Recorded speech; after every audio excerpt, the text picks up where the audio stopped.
Buenos días a todos, yo soy la doctora Beatriz Urrutia, reumatóloga del Hospital Clínico de la Universidad de Chile. Hoy día vamos a hablar sobre introducción a la reumatología para que entiendan un poco qué es, porque hay mucha gente que no conoce nuestra especialidad, y cómo enfrentamos a los pacientes con dolor musculoesquelético. Les doy la bienvenida a nuestro módulo de reumatología. Entonces, ¿qué es lo que es la reumatología? Según el Diccionario Histórico de la Lengua Española, es una parte de la medicina interna que trata del reumatismo. ¿Y qué es el reumatismo?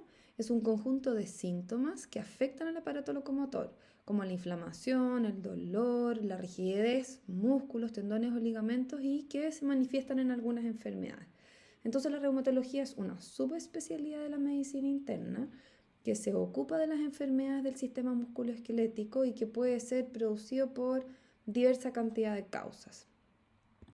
El principal motivo de consulta a reumatología es el dolor musculoesquelético y el médico debe ser capaz de interpretar este dolor, tratar de identificar cuál es la causa, lo que muchas veces esto no es tan fácil. Ahora, ¿por qué es tan importante tratar de buscar la causa? Porque los pacientes con dolor crónico tienen sufren en el fondo un gran impacto en toda su calidad de vida. Los limita para hacer las actividades del día a día, puede provocar invalidez, esto puede llevar a la pérdida del trabajo, se produce toda una alteración en el ámbito psicológico del paciente, lo que puede llevar a problemas de la autoestima, aparición de depresión, problemas con sus familiares o con su círculo más cercano. Por lo tanto, es muy importante que nosotros tratemos de identificar cuál es la causa para poder ayudar al paciente de la mejor forma posible. También hay que tener en consideración que hay muchas enfermedades de la esfera de la reumatología que se asocian a una disminución de la expectativa de vida. Por lo tanto, no solo vamos a mejorar o tenemos que tratar de mejorar la calidad de vida del paciente, sino que tratar de controlar la enfermedad para evitar el riesgo de mortalidad. Entonces tenemos que identificar o tratar de identificar qué es lo que realmente le provoca dolor al paciente. Y para esto tenemos que hacer un interrogatorio dirigido muy detallado, y eso junto con el examen físico nos va a permitir diferenciar si es que el dolor es articular o si es no articular. Esta es la primera gran diferencia que tenemos que hacer. Aquellos pacientes que tienen dolor articular van a tener dolor en todos los movimientos, tanto la movilidad activa, que es la que ejecuta el paciente, como pasiva, que es la que ejecuta el examinador. Y hay una limitación de los movimientos, tanto activos y pasivos. Puede o no puede tener derrame articular.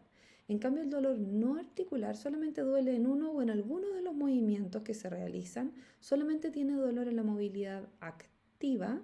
Los movimientos activos están limitados, pero los pasivos están conservados. No suele asociarse al líquido articular y en ambos el examen neurológico es normal.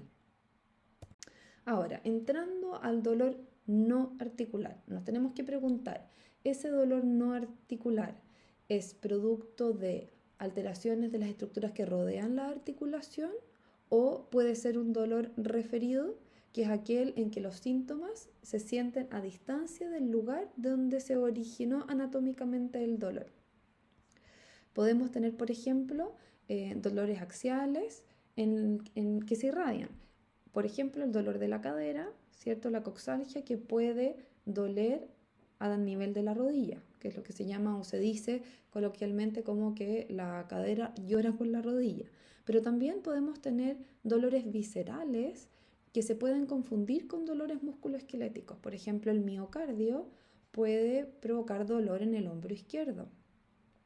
Alteraciones diafragmáticas o de la vesícula a nivel del omóplato izquierdo. La úlcera péptica o el aneurisma aórtico puede provocar dolor a nivel de la columna. El riñón puede provocar dolor paralumbar. Y el dolor de la cadera podría irradiarse o provocar dolor en el glúteo. Entonces lo primero que tenemos que saber es si es que este dolor no articular es referido de otro sitio anatómico o no.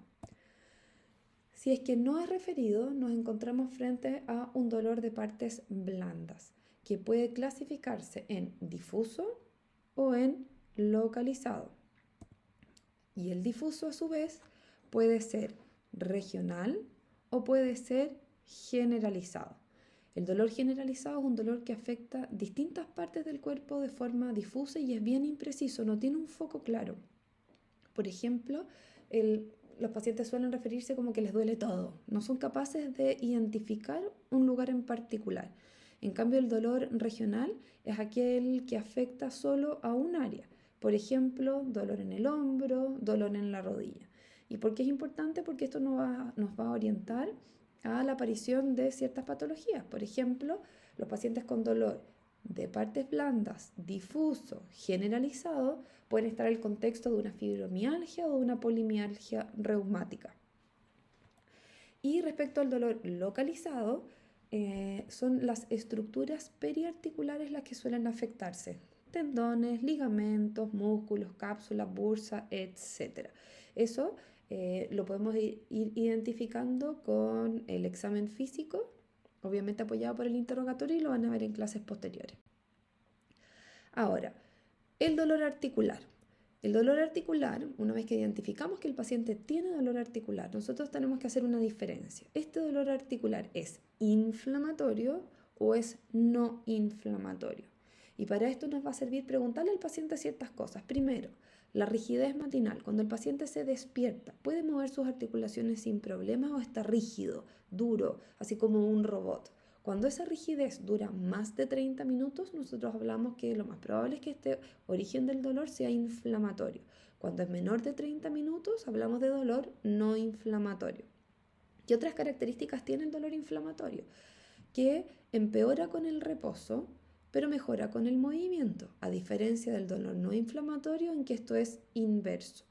Es de predominio en la mañana el dolor inflamatorio, en cambio el no inflamatorio va aumentando durante el día. Y otras cosas que se pueden preguntar, que muchas veces hay otras manifestaciones sistémicas asociadas a los pacientes que tienen dolor inflamatorio. Puede haber fatigabilidad, pérdida de peso, trastornos del ánimo, etcétera, que también obviamente uno tiene que elaborar en el interrogatorio dirigido. Entonces, ¿esto por qué es importante? Porque nos orienta a determinadas patologías. Cuando hablamos de dolor no inflamatorio, nos enfocamos particularmente a la artrosis. Dolor articular no inflamatorio, pensamos en artrosis. Dolor articular inflamatorio, nos metemos en todo el mundo de las artritis. Entonces, una vez que determinamos que el paciente tiene artritis, tenemos que tratar de identificar cuál es la causa de esa artritis. Y para eso tenemos que hacer una serie de preguntas para tratar de ser lo más preciso posible y tratar de llegar a un diagnóstico. Lo primero que tenemos que evaluar es el número de articulaciones que están afectadas.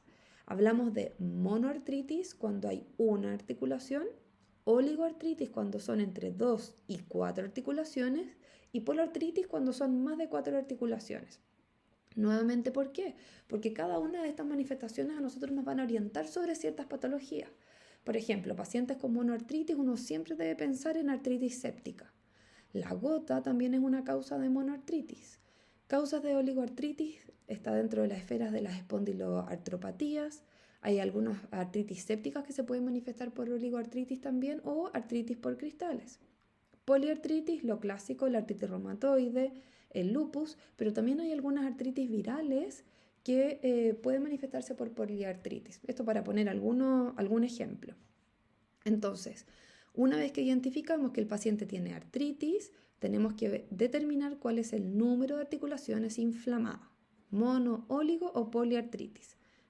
Luego, ¿qué es importante saber también? ¿Cuál fue el inicio? ¿Partió de forma brusca, en horas o en días, o es un proceso más bien larvado que se inició en semanas o meses? Por ejemplo, la artritis gotosa suele ser una artritis de inicio agudo, en cambio la artritis reumatoide tiende a ser más bien larvado. Forma del compromiso. ¿Las articulaciones se van sumando en el tiempo o van migrando? Partió primero con dolor en las metacarpofalángica, las interfalángicas proximales, se sumaron las muñecas, los codos. O se inflamó una articulación, cedió y con el tiempo apareció inflamada otra articulación. La duración. ¿Cuánto dura esto? ¿Dura más o igual a 6 semanas? En ese caso hablamos de una artritis persistente o es recurrente. O sea, hay periodos de inflamación, periodos de remisión, periodos de inflamación, periodos de remisión. Todas esas cosas hay que preguntarlas cuando uno está interrogando al paciente. ¿Qué otra cosa también es importante? Tenemos que evaluar cuáles son las articulaciones que están comprometidas. Hablamos de articulaciones axiales o periféricas. Axial tiene que ver con todo el eje central, la columna vertebral, cervical, dorsal, lumbar, sacro y coxis, o las articulaciones periféricas que son todo el resto, hombros, codos, caderas, rodillas, tobillos. Una vez que identificamos cuáles que son las articulaciones periféricas las comprometidas, tenemos que ver, ¿son articulaciones grandes o articulaciones pequeñas? Grandes como hombro, codo, cadera, rodillas, tobillos, y articulaciones pequeñas como las interfalángicas distales, interfalángicas proximales, metacarpofalángicas o las metatarsofalancicas. Nuevamente, ¿por qué? Porque todo esto a nosotros nos va a ir orientando para saber qué patología podría estar presentándose. Por ejemplo, un paciente que presenta dolor a nivel de la columna lumbar con inflamación de una rodilla, yo pienso que puedo estar en la esfera de la espondilopatía versus, por ejemplo, otro que tiene inflamación de las metacarpofalángicas o de las interfalángicas proximales y que sea simétrico, por ejemplo, yo estoy pensando más bien en la esfera de la artritis reumatoide. ¿Qué otra cosa tenemos que pensar? Un poco ya se los adelanté, la distribución y la simetría. Tenemos que describir si es que la artritis que presenta el paciente se presenta a ambos lados del cuerpo, ¿sí? Derecha, izquierda, o sea, si es bilateral o unilateral. Y la simetría, que se refiere a el grupo articular. Por ejemplo, un paciente que tiene inflamado la segunda metacarpofalángica izquierda y la tercera y la cuarta metacarpofalángica derecha, hablamos de que es una artritis simétrica, ¿sí? Porque compromete a tanto derecha como izquierda el mismo grupo articular, pero no es simétrico si compromete la cuarta metacarpofalángica izquierda y la cuarta interfalángica proximal derecha, ¿sí? Compromete ambos lados del cuerpo, pero distinto grupo articular. ¿Y esto por qué? Porque con todo este interrogatorio que uno hace con el paciente, toda la valoración y el examen físico, a nosotros nos va a orientar sobre cuál puede ser la causa de esta artritis, ¿sí? Estar en el contexto de las infecciones, de las espondilopatías, de las enfermedades sistémicas, cristales, etc. Esto lo van a ir viendo de forma detallada a medida que pasen las clases, pero en todos los pacientes que lleguen por dolor musculoesquelético, el enfrentamiento es más o menos el mismo. Vayan siguiendo este orden y esto les va a poder permitir identificar en la gran mayoría de los casos cuál es la causa etiológica. Con esto terminamos la primera clase. Espero que disfruten su rotación en reumatología. Nos vamos a ir viendo durante los pasos prácticos. Que estén muy bien.